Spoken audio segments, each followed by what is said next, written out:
Welcome to Uncensored Conservatism. This is episode number 267. Today we're going to go around the United States, and it's been a while, so let's start here in Alaska, where mothers do what most mothers did on Mother's Day. They visited a musk ox farm.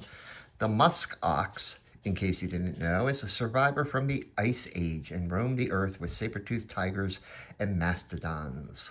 Yet another weird Alaska tradition. In Hawaii, known for tourism, uh, is perhaps their greatest source of income for the state. Their legislature decided to increase their luxury tax on hotel rooms, timeshares, and short-term rentals by 0.75%. Oh, and cruise ships will be assessed an 11% surcharge for docking in Hawaii. Why? The state hopes to increase their revenue by $100 million every year to fight climate change. Governor Newsom of California, he of the perfect hair, has called on the state cities to ban homeless encampments which plague the state after letting the situation fester for the past 7 years.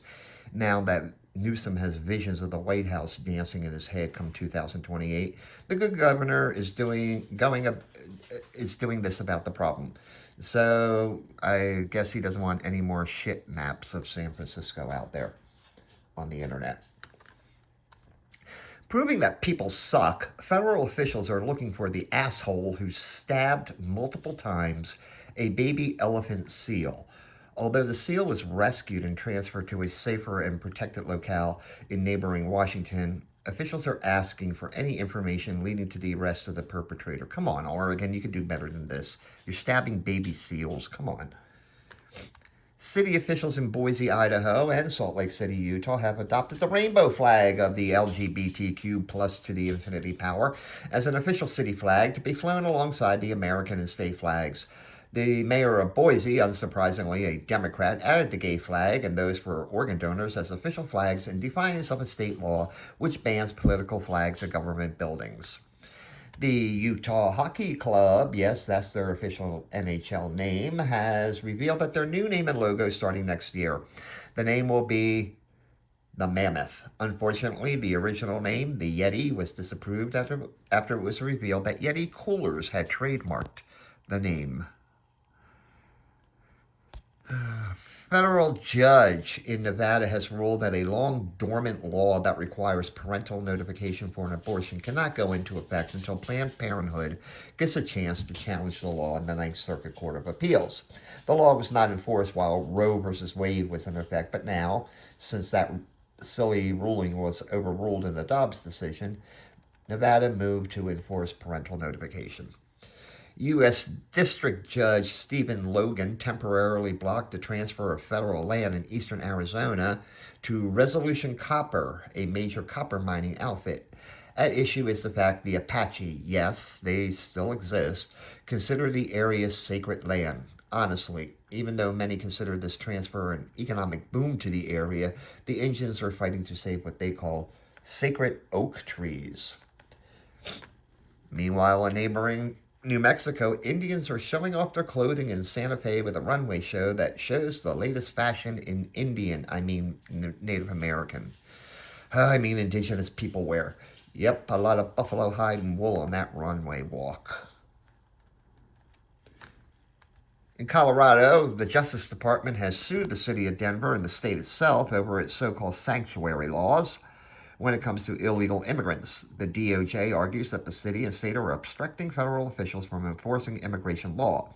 The state and city are pushing back, asking that the federal government enact immigration reform, otherwise known as amnesty for illegal immigrants, and this way they don't have to do anything.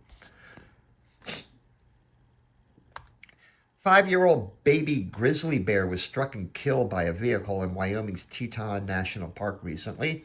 The offspring's mother was killed in a similar accident last year. The beloved grizzly family, known to tourists and biologists alike, are apparently the victims of a grizzly bear serial killer using motor vehicles. FBI serial killer profilers are on the case. clinic in Montana that treated people exposed to asbestos from a nearby mine was forced to close its doors. No, it wasn't because mean old Trump hates asbestos victims. Victims claim BSNF Railroad exposed them to asbestos, but they prevailed in a lawsuit. The railroad did. And they now owe the railroad $3.1 million in legal fees. As a result, the clinic was seized by the county sheriff as part of that settlement. North Dakota's Republican governor vetoed two recent laws. The first would have restricted sexually explicit material in libraries and schools to areas where they are more age appropriate. The second would have created a private school voucher program. As to the alleged book ban, the government said it was an attempt to legislate morality, and as for the vouchers, he said the effort didn't go far enough. Neighboring South Dakota, you're just fucking boring. A bill making its way through the Nebraska legislature would ban any hemp-based THC products. THC is the active ingredient in marijuana. Already in Nebraska, several hemp-based products containing THC are sold through a loophole in the 2018 federal farm bill. Who knows, come 2026, Granny in possession of that ointment for her arthritis may just be a felon. Xavier Babadar, shown here in his regalia, otherwise known as the Chief Saholic, was sentenced to 32 years in jail for robbing a bank near Tulsa, Oklahoma. The sentence is to take place after he serves his 17-year sentence for a string of bank robberies that netted him over $850,000 to feed his gambling addiction and to sustain his celebrity lifestyle as the Chief Saholic. Taylor Swift was not available for comment. With the U.S. Senate up for grabs in 2026, the Republican governor of Louisiana is calling for President Trump to endorse Julia Letlow to unseat fellow Republican Bill Cassidy in their primary. Cassidy was one of a few Republican senators who voted to impeach Trump over January 6 and was a vocal critic of Robert F. Kennedy Jr., although he did vote in favor of his confirmation. Cassidy is considered the Lisa Murkowski of the South. David Cook of Minnesota recently found a 3.81 carat brown diamond in Arkansas. The diamond is valued anywhere from $19,000 to $178,000. Recent heavy rains have washed away topsoil, revealing many diamonds in the state. Missouri moved one step closer to eliminating taxes on capital gains like profits off of stock sales or real estate when their legislature approved a measure recently. The Republican-controlled legislature took this unusual step because of increasing revenues elsewhere. In Iowa, Rob Sand, the state auditor and only statewide elected Democrat in the state, announced that he will run for governor in 2026 after current Republican Kim Reynolds announced she would not seek a third term. Minnesota, hey man, you guys elected them, so please keep them. Democrats in Wisconsin are petitioning their somewhat liberal Supreme Court to throw out the congressional district map currently in use and force the state to draw a more competitive map. And who says only Republicans gerrymander here? What they can't win in the legislature, they take to the courts, which is par for the course for most Democrats. Michigan State Representative Joe Tate, a Democrat who happened to be the first black speaker in the Michigan State House, announced that he has thrown his hat in the ring to succeed Senator Gary Peters, a fellow Democrat, who is retiring from the Senate. Tate has recently been called out for his failures as Speaker, which he lost in 2024 when Republicans seized control of the Michigan House. The Associated Press is taking on the state of Indiana over their law, which bars the witnessing of executions by the media, arguing the law deprives the public of an independent and unsanitized account of executions. One wonders how many independent and unsanitized accounts of murders they've published. The lawsuit comes 2 weeks, before the scheduled execution of Benjamin Ritchie, who killed a police officer 25 years ago. So how about an independent, unsanitized account of the victim's family? That fat slob governor of Illinois, J.B. Walrus Blubber, issued an executive order denying the federal government access to records on those with autism. The feds announced that they would use the information to help determine the cause of autism, but apparently the good governor is hiding behind patient privacy concerns. I guarantee you, if this was the Biden administration, it would be privacy be damned. Now, this is something that's really starting to piss me off. The University of Kentucky formerly held a special graduation ceremony for black and quote unquote other marginalized communities, but they canceled it this year. That's not the part that pisses me off. What does piss me off is the blacks and other marginalized graduates decide to hold their own separate off campus graduation. Why the hell do we need separate graduation ceremonies for every color of person under the rainbow? On May 10th, a 4.1 magnitude earthquake shook the residents of all places, Tennessee. The epicenter was about 30 miles south of Knoxville. Since 1950, there have been 15 similar earthquakes in the area known for its seismic activity. Well, the bad news for Richard Gerald Jordan of Mississippi, who looks suspiciously like Roger Stone. He's the longest serving death row inmate in Mississippi, and he's scheduled to get executed on June 25th at the age of 78. He's been on death row for murder since 1976. That's 50 friggin' years to get rid of this guy. Politicians in Birmingham, Alabama are livid after the state approved legislation to reorganize the local water board that favors the city, although is responsible for the neighboring suburbs also. Of course, it has nothing to do with the constant rate hikes or, the aging infrastructure or some recent scandals. Instead, the politicians are screaming racial discrimination because it moves some power out of black-heavy Birmingham to the more white-centric suburbs. Former Florida Lieutenant Governor Jeanette Nunez was named the sole finalist to become president of Florida International University after she received the backing of Governor Ron DeSantis. Two other potential presidents withdrew their name when the college refused to designate them the sole finalists. Georgia Representative Marjorie Taylor Greene announced that she will not be a candidate for the Senate in 2026 and challenged the pencil neck John Ossoff, a Democrat. Personally, to me, this is good news because while there are plenty of batshit crazy Democrats out there, Republicans have their own nest of batshit crazies, and Greene is certainly in that nest.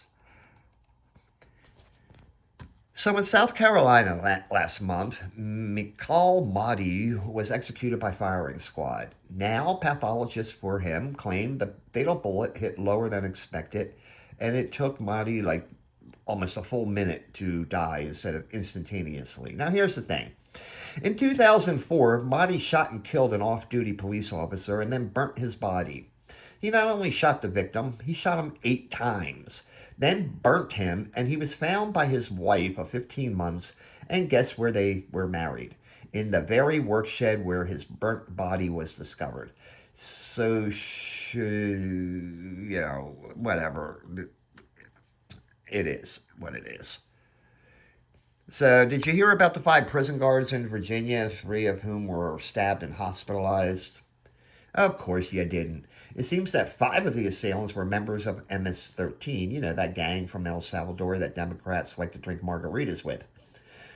What a surprise, that all 5 were in this country illegally and have been sentenced to prison for either murder or rape. Yeah, they're really nice people. Now they're stabbing prison guards.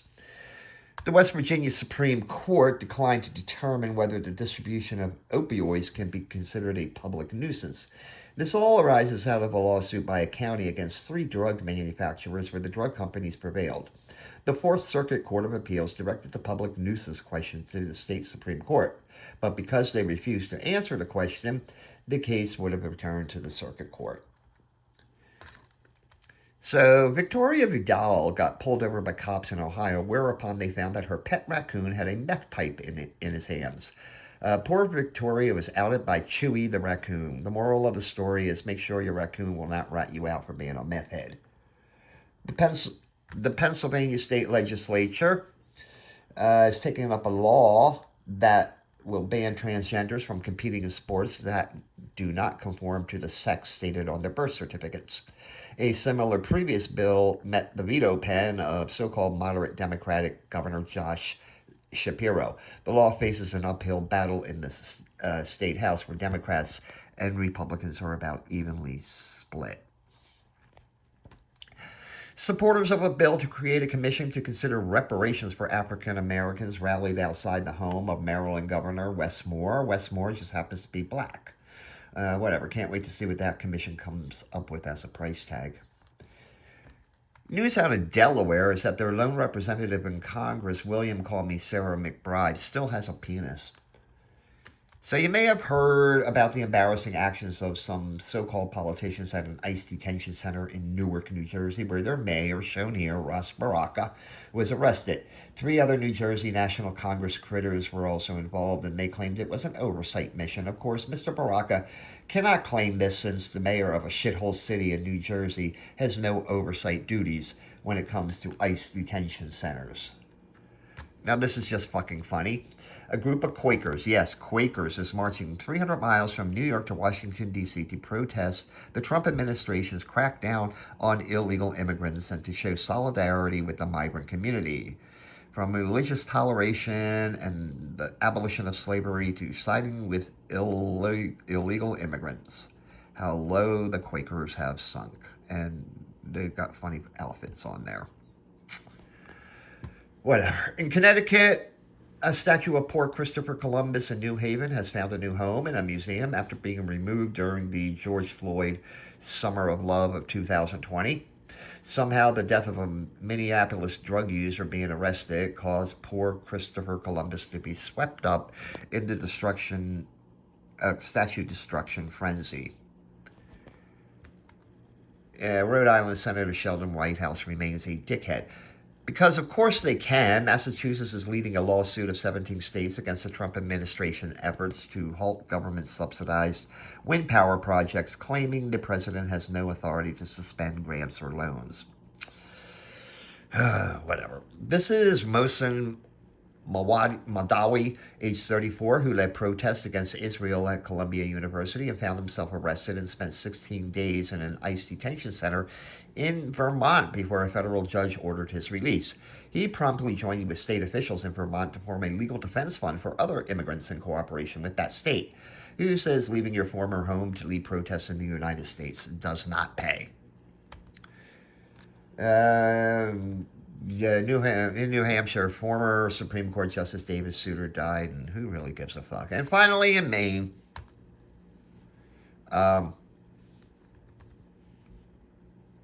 no, we're just going to end it there. Thanks. Have a great day. Forget about Maine. Who cares? Have a great day and a more pleasant tomorrow.